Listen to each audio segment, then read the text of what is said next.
Hi అండి. ఇవాళ వీడియోలో అయితే ఎంత టేస్టీ అయినా చికెన్ పులావ్ సింపుల్గా అయిపోవాలి, కానీ టేస్ట్ అయితే చాలా బాగుండాలంటే ఈ ప్రాసెస్లో ట్రై చేయండి. దానికైతే ఒక big size tomato and onion స్మాల్గా చాప్ చేసుకోవాలి. దాంతోపాటు గ్రీన్ చిల్లీ, కొంచెం బల్క్ అమౌంట్గా కొత్తిమీర, పుదీనా, ఫ్రెష్గా నూరుకున్న అల్లం వెల్లుల్లి పేస్ట్, దాంతోపాటు బిర్యానీ మసాలా. దాని తర్వాత ఇంట్లో మనం ఏ రైస్ని అయితే యూస్ చేస్తామో అదే రైస్ని యూస్ చేసుకుంటున్నాను. దాన్ని అయితే నేను ఒక గ్లాస్ తీసుకున్నాను. దానికి ఎన్ని గ్లాసులు వాటర్ అంటే 1కి 2 చొప్పున పక్కనే మెజర్మెంట్గా వాటర్ కూడా తీసి పెట్టుకునేసాను. చూసారు కదా, ఇంగ్రీడియంట్స్ అయితే చాలా తక్కువగా ఉన్నాయి.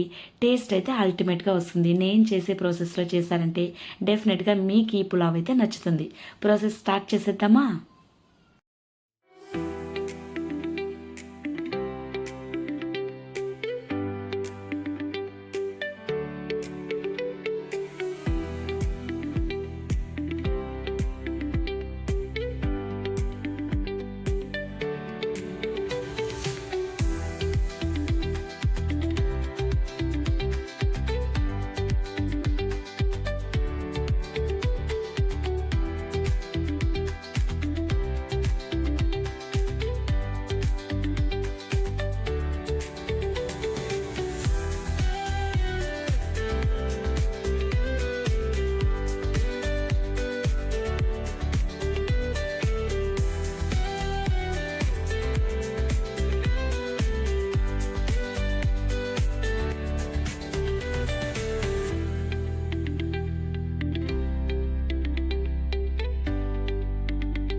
ఇలా మనం ముందు తీసుకున్నవన్నీ ఒకదాని తర్వాత ఒకటి వేసుకుంటూ ఫ్రై చేసుకోవాలి. దాని తర్వాత మన పులావ్కి యూస్ చేసుకునే మెయిన్ ఇంగ్రీడియంట్ చికెన్ కాబట్టి దీన్ని కొంచెం స్కిన్తో తీసుకుంటే బాగుంటుంది. దాన్ని నీట్గా వాష్ చేసుకొని పక్కన పెట్టుకున్నాను. దాని తర్వాత దీంట్లో కొంచెం కర్డ్ వేసుకుంటున్నాను. కర్డ్ వేసుకొని మనం నీట్గా వాష్ చేసుకున్న చికెన్ పీసెస్ని అయితే దీంట్లో అయితే వేసుకుంటున్నాను. వేసుకున్నాక బాగా నీట్గా ఫ్రై చేసుకోవాలి. బాగా మొత్తం ఆ మసాలాలన్నీ చికెన్ ముక్కలకు పట్టేలాగా బాగా కలుపుకోవాలి. ఈ విధంగా ఇక్కడ చూపిస్తున్నాను చూడండి. ఈ విధంగా కలుపుకున్నాక ఒక హాఫ్ లెమన్ అయితే దానిపైన పిండుకోవాలి. అప్పుడు మనకి టేస్ట్ అనేది ఇంకా కొంచెం ఎన్హాన్స్ అవుతుంది. ఈ విధంగా బాగా ఫ్రై చేసుకోవాలి. దాని తర్వాత మసాలాలన్నీ వేసుకోవాలి. అంటే మనకి కారం, దాని తర్వాత ఉప్పు ఈ స్టేజ్లో వేసుకుంటే ముక్కలకి అనేది బాగా పడుతుంది. నేను ఇక్కడ garam masala and chilli powder, దాని తర్వాత ఇక్కడ చూపిస్తున్న చూడండి ధనియాల పౌడర్, ఈ 3 మాత్రమే వేసుకున్నాను.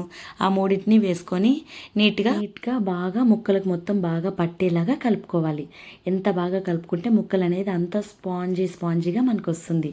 ఇంతేనండి. దీని తర్వాత లిడ్ని అయితే క్లోజ్ చేసుకొని బాగా కుక్ చేసుకోవాలి. ఇది ఎప్పటిదాకా కుక్ అవ్వాలంటే ఆయిల్ అనేది కొంచెం పైకి తేలేదాకా కుక్ అయితే బాగా నీట్గా కుక్ అయిపోయినట్టు అర్థం. ఆ విధంగా కుక్ అయిపోయాక మనం ముందుగా మెజర్ తీసుకున్న వాటర్ని కూడా దీంట్లో వేసుకోవాలి. ఇక్కడ చూపిస్తున్నాను చూడండి. ఈ విధంగా కుక్ అవ్వాలి. కుక్ అయిన తర్వాత మనం ముందుగా తీసుకున్నాం కదా మెజర్మెంట్ వాటర్, దాన్ని దీంట్లో వేసుకోవాలి.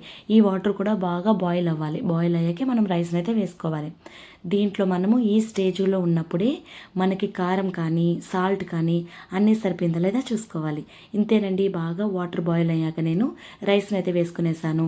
రైస్ని వేసుకున్నాక లిడ్ని క్లోజ్ చేసుకుంటే మనకి ఎంతో టేస్టీ అయినా చికెన్ పులావ్ అనేది ప్రిపేర్ అయిపోయింది. చాలా సింపుల్గా అయిపోతుంది. టైం కూడా అంత ఎక్కువగా తీసుకోదు. ఈ ప్రాసెస్లో ఒక్కసారి ట్రై చేసి చూడండి. ఎలా వచ్చిందో కూడా నా కామెంట్ సెక్షన్లో కామెంట్ చేయండి. నచ్చిందా వీడియో? నచ్చినట్లయితే లైక్ చేయండి, షేర్ చేయండి, సబ్స్క్రైబ్ చేసుకోండి మన ఛానల్ని.